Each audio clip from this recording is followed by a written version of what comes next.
In a quiet small town in the U.S., there lived a man with his wife. They loved each other very much. One day, the wife became very sick. When she was close to dying, she held her husband's hand tightly and whispered, "I love you deeply. Promise me one thing. After I die, don't fall in love with any other woman. If you do, I will have to come back and haunt you." The man, who was heartbroken, promised her that he would never love another woman. Soon after that, she passed away. For many months after his wife's death, the man kept his promise. He stayed to himself and did not get into any new romantic relationship. But as time went by, he started to feel very lonely. One day, he met a kind woman. Slowly, he started to fall in love with her. After some time, they got engaged. For the first time in a long while, the man felt happy again. But that very night, while the man was sleeping, the ghost of his late wife appeared in front of him. Her face was pale and cold. Her eyes were full of sadness and anger. "You broke your promise," she said. "I told you I would come back if you betrayed me." The man was scared when he saw his wife's ghost. From that night on, the ghost started visiting him every night. She described everything that had happened between the man and his new fiancée. She told him what they talked about, what they ate, even the words they whispered to each other. She knew everything. The man could not understand how the ghost knew all these details so perfectly. He became very afraid. He could not sleep and started losing peace of mind.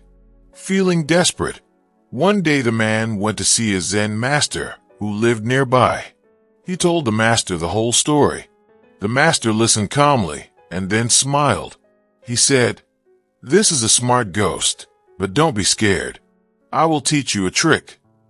That night, when the ghost appeared again and started talking about the day's events, the man stopped her and said, "You are truly a smart and powerful ghost. You know everything I do. I have nothing to hide from you. But I have just one question.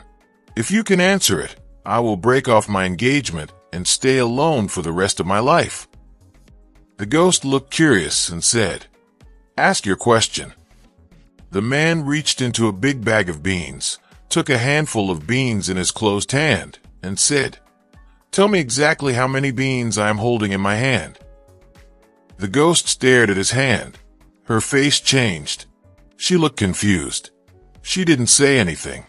Then, in that very moment, she disappeared and never came back again.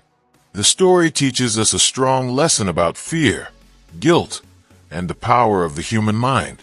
The ghost wasn't just a spirit from the afterlife. It was a part of the man's own guilt, inner pain, and the heavy feeling from not keeping his promise. In our real lives, too, many of our biggest fears don't come from outside things.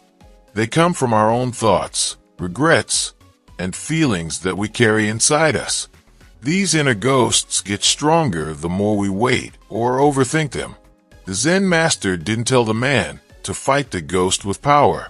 Instead, he helped the man understand a simple but powerful truth. The ghost only knew what the man already knew himself. So, when the man picked up a handful of beans, something even he didn't know the exact number of, the ghost couldn't answer. That's because the ghost was just a part of his own mind. It wasn't real. It only repeated what was already in his thoughts.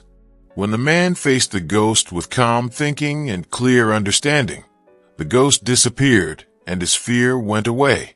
This story reminds us that many of the problems we face are not as real or strong as they seem.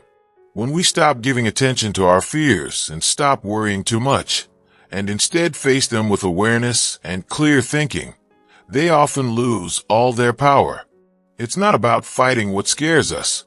It's about understanding it. And in that understanding, we find freedom.